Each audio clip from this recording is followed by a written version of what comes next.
लेकिन महात्मा में महान आत्मा हो तभी विश्वास करना चाहिए। कितने महात्मा भी ऐसे हैं जो कपड़ा तो महात्मा का है, लफड़ा संसार का है। ऊपर से महात्मा, भीतर से दुरात्मा। ऊपर से ऐसे कपड़ा पहने हैं साधु का, भीतर से है डाकू का।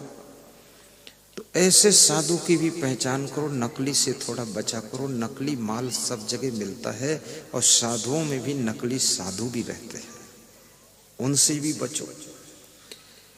अब तुम कहते हो कि नकली और असली पहचानूं कैसे? तुमको किसने बताया है पहचान? मिट्टी की पहचान तुम कर लेते हो कि ये खेत की मिट्टी अच्छी, इस खेत की मिट्टी अच्छी नहीं। तुम गाय, भैंस, गधी, घोड़ी की पहचान कर लेते हो, बैल की पहचान कर लेते हो, ईंट की पहचान कर लेते हो कि अव्वल है कि दोमा है कि खड़ंजा है कि पीला ईंट है, कौन सी ईंट है। सारी तुम पहचान कर लेते हो, दुकानदार की पहचान कर लेते हो, तो तुम साधु की पहचान क्यों नहीं कर पाते हो? उसकी भी पहचान में थोड़ा विवेक कीजिए, दिमाग लड़ाइए, पहचान हो जाएगी। अगर साधु तुमसे 3 बार चाय मांग ले तो समझ लेना ये साधु नहीं है, ये स्वादु है, स्वादु। ये स्वाद के लिए साधु बना है, इसको रिजेक्ट कर दीजिए। साधु तो न चाय में बनता, न दूध में बनता, न कॉफी बनता, न शरबत में बनता, न खिचड़ी में, न दाल में, न खीर में। साधु तो उसका नाम है, जो सहज मिल गया उसको थोड़ा सा ग्रहण कर लिया, और जो नहीं मिला तो संतोष कर लिया, उसे साधु कहते हैं। और जो साधु बिना चाय के रह नहीं सकता वो तो नालायक है। साधु का बस वहीं से पहचान सकते हो। एक साधु किसी गांव में गया तो एक लोटा पानी मांगा, पानी दिया। एक बच्चे ने पानी दिया, माँ ने कहा तुम पानी दे दो। तो साधु ने पैर धोए, तो आगे के पैर धुल गए, पीछे के बच गए एड़ी, उस पर पानी भी नहीं पड़ा। तो बच्चा आकर अपनी माँ से बोला कि ये असली साधु नहीं, ये नकली है, क्योंकि पीछे के पैर पे पानी नहीं पड़ा तो ये तो गंदा रहता है, इसका मतलब इसके अंदर को डुप्लीकेट है। तो माँ ने कहा तूने कैसे जाना? बोले मैं पैर धोने से जान गया। तो उसका जब बाप है बेटे का, तो बोला जैसे अपने यहाँ गुरुजी आते हैं वो सही है, ये सही नहीं है। एक बालक भी पहचान जाता है। कपड़ा को कभी साधु मत मानो, तिलक को साधु मत मानो, गले की माला को देखकर साधु मत मानो। साधु तो अपने कर्म, आचरण, स्वभाव से साधु होता है। साधु तो उसका नाम होता है जो संसार के भोगों को भोगता नहीं है, जो संसार की कोई चीज में आकर्षित नहीं होता है, जो दुनिया में कहीं भी आकर्षित होकर फंसता नहीं, लसता नहीं, जो दुनिया को किसी प्रकार से अपने आप में भी फंसाता नहीं है, जो माया का गुलाम होता नहीं है, जो गाली कभी बकता नहीं है, जो बीड़ी, नशा, सिगरेट कुछ करता नहीं है, जिसके पास में केवल पवित्रता ही पवित्रता है, उसका नाम साधु होता है।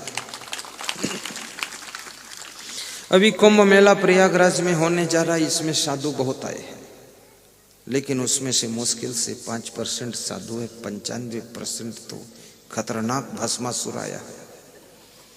आंखें लाल पीली है, हाथ में त्रिशूल है, भाला है, तुम कुछ बोल दो तुमको मेला भर में रपटा के मारेगा। विवेक नहीं है, गाली बकता है, नंगा घूम रहा है। कोई तो अपने लिंग में गाड़ी पकड़ के बांध के खींच रहा है, कोई ईंटें लटका रहा है। बेवकूफ आदमी फालतू काम कर रहा है। ये कोई साधुता है? ये लिंग कोई ईंटें लटकाने के लिए है? ये गाड़ी खींचने के लिए रस्सी बांध कर से? कितनी मूढ़ता भरी हुई है। कोई अग्नि कुंड खोद कर, 4-5 कुंड खोद कर उसके बीच में खड़ा है। कोई एक टांग से खड़ा, कोई एक हाथ ऊपर करके खड़ा, कोई भभूत रमाए है, कोई आधा नंगा है, कोई पूरा नंगा है, कोई आंखें लाल पीले, कोई अपने राख लगाए हुए है। ये किस मॉडल की साधुता है? साधु का मतलब है उसका साफ सुथरा जीवन होना चाहिए, पवित्र वाणी होनी चाहिए, और एक एक शब्द संसार के दुखी जीवों के लिए मलहम और इंजेक्शन का काम करना चाहिए। वो संत होता है। ये संत होकर के खाली जटा, सिर में जटा, कपड़े फटा, काम लटा, ये सब क्या साधुता है? अगर इस तरह से वहां प्रयाग कुंभ में बोल दोगे तो तुमको और हमको दोनों को निपटा देंगे वो लोग। पर यहीं बोलूंगा, वहां मैं भी नहीं बोलूंगा। वहां मैं भाषा बदल दूंगा। मैं कहूंगा अरे बहुत तपस्वी महात्मा आया है, मैं जानता हूं मूर्ख है पूरा। लंबी लंबी चिलम गांजे की पी रहा और कहता है ना जो पिए गांजा की कली उस लड़के से लड़की भली। अब इस कहानी को जो सुनेगा लड़का वो सोचेगा मैं भी पी लेता हूं गांजा की कली क्योंकि लड़की से तो अच्छा ही रहूंगा। हाँ, फिर भांग खाता है, कहता है शिव जी की बूटी है, जन्म जन्म की घूंटी है, कभी नहीं ये छूटी है, और मेरी बात ये झूठी है, ये शिव जी की बूटी है। शिव जी की बूटी है तो तुम क्यों खाते हो? वो तो शिव जी को खाना चाहिए, तुमको खाने का कौन अधिकार है? जब शिव जी की बूटी है तो आप क्यों खा रहे हो? और कहते शिव जी कैलाश पर्वत पर डोल रहे थे पार्वती के संग, और तुम तो उमरिया में ही डोल रहे हो अपनी उषा देवी के संग। तो ये गांजा क्यों पी रहे हो, भांग क्यों खा रहे हो? अपनी पत्नी को प्रेम से रखो। शिव जी महान थे, उन्होंने कभी भांग वांग नहीं खाया है। ये तो भांग खाने वालों ने शिव जी के ऊपर भी कलंक लगाया भांग खाने का। शिव जी इतने ज्ञानी थे, वो भांग खाएंगे? और शिव जी के टांग बराबर नहीं हो, भांग खाते हो और कहते हो हम शिव जी की बूटी खा रहे हैं। तो शिव जी कैलाश पर्वत पर रहते थे, वहां तुम जाकर क्यों नहीं रहते हो? तुम उमरियम क्यों भांग खाते हो? वहां भांग खाओ जाकर कैलाश पर्वत पर। तो ये देवी देवताओं का सहारा लेकर के भी दारू मत पियो। भैरव बाबा हैं यहाँ उज्जैन में, वो दारू पीते हैं और भैरव बाबा को लोग दारू पिलाने जाते हैं। हद मार दी। हिंदुओं के देवी देवताओं का भी कितना बड़ा अपमान कर दिया। वो कैसा देवी देवता है जो दारू पिए?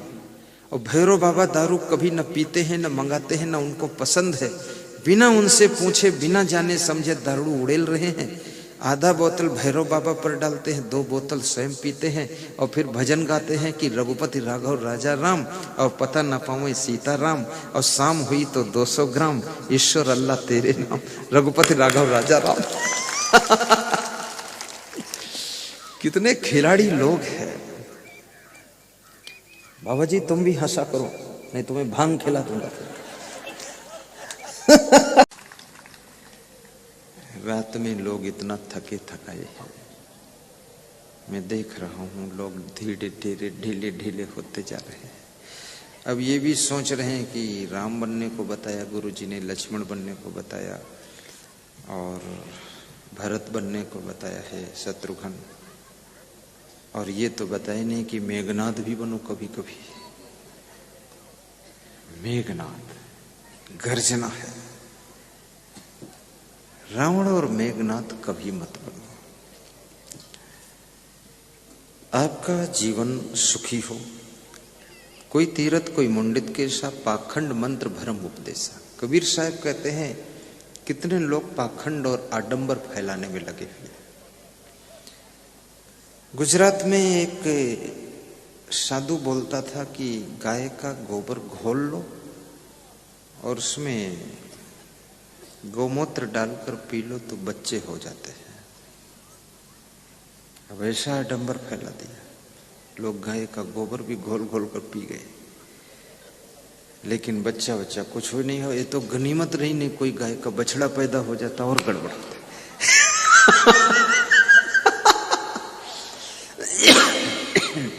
क्योंकि गाय का गोबर घोर कर पियोगे तो आदमी का बच्चा थोड़े पैदा होगा, गाय का बछड़ा। ये सब खाम खा की बातें हैं, ढोंग ढकोसला है। कितने लोग ऐसा बोलते कि मंत्र में मृत्युंजय मंत्र होता है। कबीर साहब इसको भी काटते हैं, कहते हैं मंत्र वंत्र क्या। बहुत से लोगों को भ्रम हो जाता कि मेरे पड़ोसी ने कोई मेरे ऊपर मंत्र वंत्र करा दिया, आला बला कर दिया तो घर में सब बिगड़ रहा काम। पर याद रखना ऐसा कोई मंत्र नहीं जो तुम्हारा काम बिगाड़ सके। और यदि मंत्र में शक्ति होती तो जितने भारत देश के मंत्र जपने वाले, मंत्र पढ़ने वाले हैं, उनको सबको बुलाकर मंत्र पढ़वा देते। और मंत्र पढ़ करके नींबू अगर काटकर धागा में लपेटकर और उसमें थोड़ा लाल रंग डालकर, चावल डालकर तुम्हारे गेट पर कोई रख करके रात में चला जाए और सवेरे तुम जागो और गेट पर देखो नींबू कटा पड़ा, धागा में लिपटा हुआ लाल रंग का धागा है और चावल है और थोड़ा सा उसमें रंग, तो तुम डर जाओगे कि नींबू कटा पड़ा है, मंत्र पड़ा हुआ, अब मेरे घर में कुछ खतरा हो सकता है। अभी तो नींबू कटा है, हो सकता मेरा गला भी न कट जाए। तुम घबरा गए, डर गए और लगता है कि घर में कोई मृत्यु हो सकती है। मैं तो कहता हूं भारत देश के सारे नींबू ले आओ, काट दो और मंत्र वाले मंत्र पढ़ते हैं, धागा लपेट दो और सारे नींबू पाकिस्तान तरफ उठाकर फेंक दो, सब आतंकवादियों का सफाया हो जाए एक बार।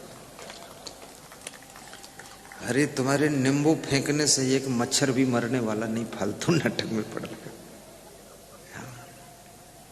नींबू का भरम भरम बढ़ाती हूँ लोक में, भरम बढ़ा सब ठाऊं, कहीं कबीर कस बाची हो, तुम बस्यो भरम के गांव। भरम बहुत है संसार में, भूत प्रेत का भरम। इसलिए रात में कोई मरघट पर जाता नहीं। अपने माँ बाप की लाश को दफनाने के बाद लोग देखने भी नहीं जाते। माँ बाप वहां भूत बनकर बैठे हो तो कम से कम चाय नाश्ता तो दे आइए। अपनी मम्मी को कम से कम साड़ी दे आओ, पहने तो नहीं नंगी हुई जी चुड़ैल हुई के। कोई देखने नहीं जाता डर के मारे कि भूत बने हो चाहे चुड़ैल, दूर रहो नहीं हमको चिपट जाएंगे, पकड़ लेंगे। ये भी सब भ्रम है, झूठा भ्रम, ढकोसला। कोई मरने के बाद भूत प्रेत चुड़ैल कुछ बनता ही नहीं, क्योंकि शरीर की जब मृत्यु होती शरीर को दफन कर दिया जाता है, आत्मा दूसरी जगह जन्म ले लेती, तो तीसरी चीज बची कौन? जो भूत प्रेत चुड़ैल बन गई। भूत उसे कहते हैं जो पहले था अब नहीं है, जैसे सरपंच। सरपंच पहले था अब नहीं है तो उसे भूतपूर्व सरपंच कहते हैं। अब भूतपूर्व सरपंच का अर्थ तुम ये लगा लो भूत प्रेत हो गया सरपंच। भूत प्रेत नहीं, भूतपूर्व। यही अर्थ लोगों ने लगाया है। जो मर जाता है वो भूतपूर्व हो जाता है, पहले था अब नहीं है, यही अर्थ उसका। अब वो शब्द को बोलते बोलते बोलते बोलते अपभ्रंश हो गया शब्द। अब उसको भूतपूर्व के जाए भूत प्रेत बना दिया। और जब भूत प्रेत तैयार हुआ तो सोचा स्त्री मरे तो ये क्या बनेगी, तो इसको चुड़ैल बनाया कि चुड़ैल हो जाती, स्त्रियां डाइन हो जाती है। डाइन समझते हो? डाइन खा जाती, गला काट देती डाइन। और स्त्रियों को बता दिया चुड़ैल हो जाती। कोई स्त्री अगर बाल ठीक से ना बांधती हो, थोड़ा अल्लल जल्लल कपड़ा पहनती हो, तो उसको लोग कहते ये टोनही है। टोना टोनही इधर भी होता है कि नहीं होता है? टोनही बोलते उसको। और कोई आदमी ऐसे उलल जुलल रहे तो उसको बोलते ये टोनहा है, ये टोनहा, ये टोनही। अब ये टोना डाल देंगे किसी के ऊपर, टोना। और जब इनका टोना पड़ जाता है ना, कलेजा कट कट के मल द्वार से खून निकलने लगता है, ऐसा टोना डालते टोनही टोनहा। लेकिन ये सब झूठा है काम, कुछ नहीं टोना टोनी होता है, न टोनहा न टोनही न टोना। ये सब झूठ है, कुछ नहीं है। ये सब भ्रम फैला हुआ है। और कितने लोग कहते हैं हमारे घर में तो इतने भूत रहते। किसी गोडाउन में तेल के खाली पीपा रखे हुए थे, सर्दी का महीना था, तो उस गोडाउन में एक मेहमान को ठहराया गया।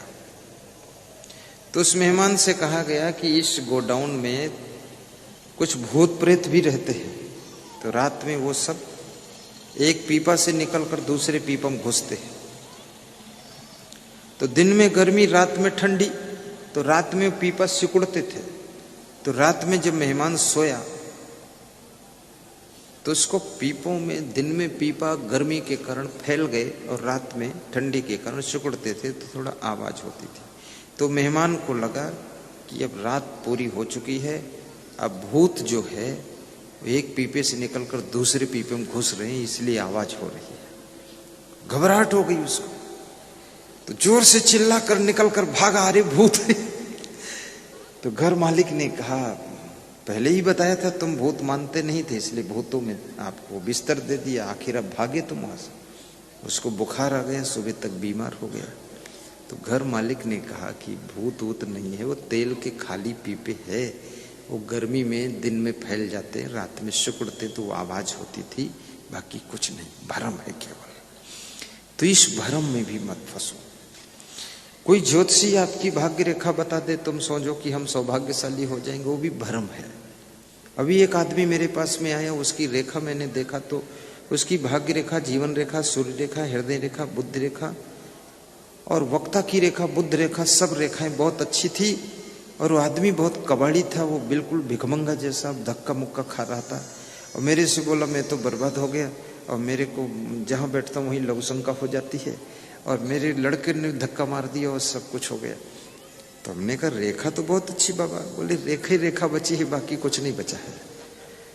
तो ये रेखाओं में भी कुछ नहीं है। ज्योतिषियों के लफड़े मत फंसो, हाथ दिखाते घूम रहे फालतू, कुछ नहीं होगा उससे। इन हाथों से जैसा तुम कर्म करोगे वो कर्म तुम्हारे भाग्य को चमकाएगा, ये रेखा कुछ नहीं करेगी। मनुष्य के जीवन में यदि सबसे कीमती चीज कोई है तो उसका नाम टाइम है। और मनुष्य यदि सबसे अधिक फिजूल खर्ची करता है तो टाइम की ही फिजूल खर्ची करता है। कभी ताश खेलने में टाइम गंवाता है, कभी बातचीत में टाइम बिता देता है, कभी अधिक सोने में टाइम ज्यादा खो देता है, कभी अधिक देर तक स्नान करने में टाइम लगा देता है, और कभी कपड़े पहनने में भी अधिक देर कर देता है, और कभी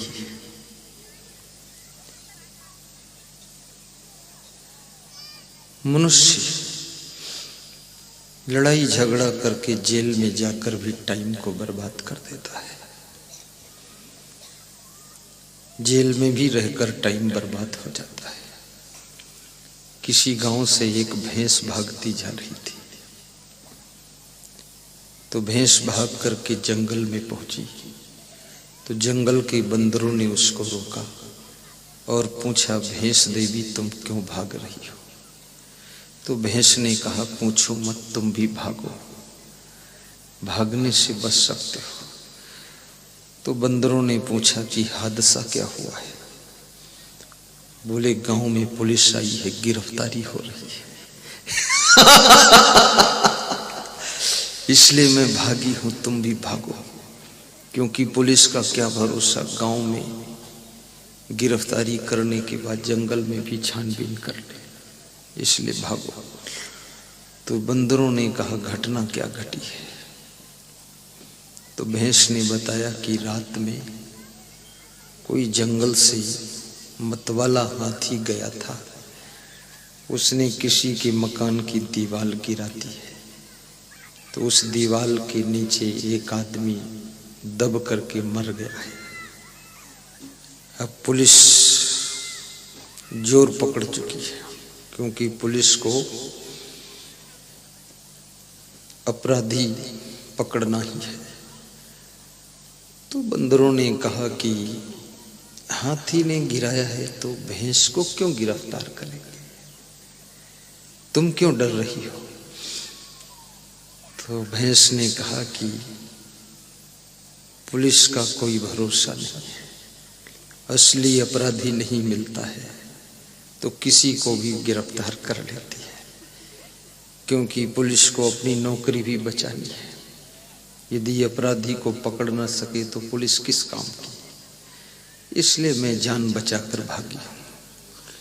तो बंदरों ने कहा, अगर पुलिस पकड़ भी लेगी तो कोर्ट में केस चलेगा और वहां जज तो न्याय कर देगा, वहां से छूट जाओगे तुम। तो भैंस ने कहा कि छूट तो जाऊंगी, लेकिन जो जेल में रहना पड़ेगा 10 साल, वो 10 साल का टाइम तो खराब हो जाएगा। बोले जज तो फैसला कर देगा। बोले जज को फैसला करने में भी 10 साल लग जाएंगे, ये हिंदुस्तानी कोर्ट है।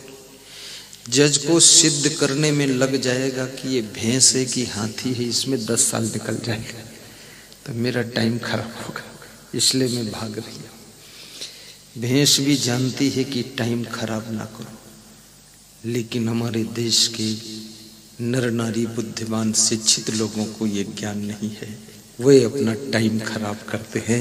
कृपया टाइम बचाइए और उस टाइम में कोई बड़ा कार्य कीजिए।